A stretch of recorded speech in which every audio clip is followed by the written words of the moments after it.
A typical working pattern for most people means they are likely to have many different jobs during their working lifetime. It is also common to have various pension arrangements from the time in each job. So people can end up with multiple pension pots scattered around and without any form of joined-up strategy towards them. This is because the pensions have not been coordinated around a specific approach, but simply accumulated with jobs. This, or something similar, may represent your position, and if it does, you may wish to consider consolidating your pensions. Pension consolidation is when you decide to bring your pensions together into one plan. This can be attractive and comes with several possible advantages. The first advantage is that everything in one place could make things clearer, easier to manage and control.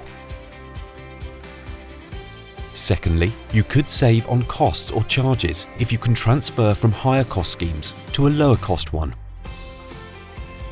Thirdly, putting your plans together should offer you a greater number of investment options with a wider choice of investment types and funds. This could help you enhance the longer-term performance. It is always worth looking carefully at both charges and performance, as any improvement can have major impact. Take the example of a pension which has £10,000 as its current value, with charges attached to it of 2% per year. In the future, it produces an investment return of 4% per year. In 30 years' time, that pension will have grown to £18,114.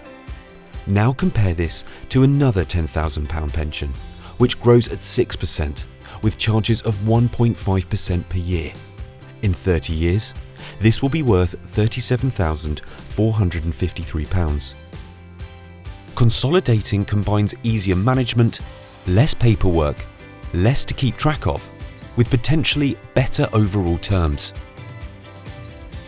To consolidate past pensions into one plan is often attractive, but before doing so, you should be wary of some potential disadvantages. If any of your pensions were a defined benefit pension scheme, they would probably have a minimum or guaranteed income at retirement, which is difficult to replace, and you should generally be very cautious about moving this type of pension. In a similar way, some older schemes, regardless of their type, may have other forms of guarantee, which could be valuable. And many older schemes of any type could have transfer penalties, which would mean you pay a cost for moving them to your new scheme. You will note that this is not a simple decision because the devil is in the detail, and whether to transfer any pension, whether consolidation is a good or bad idea, is very much dependent on your specific circumstances. Of course, consolidating can be applied to some of your past pensions. It doesn't have to be all of them.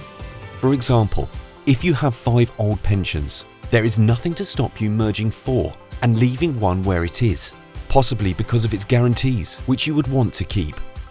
There are many times when consolidating makes perfect sense, but it is not always the case, and you should carefully check the terms on your past pensions and use an expert to help and advise you.